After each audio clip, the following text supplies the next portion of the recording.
Hi everyone, in front of me I've got REALME 13 and let me share with you how to activate automatic system updates on this device.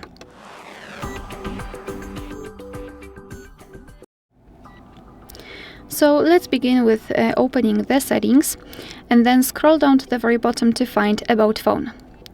Then let's go to the version and keep tapping on the build number until you'll see that you're in the developer mode.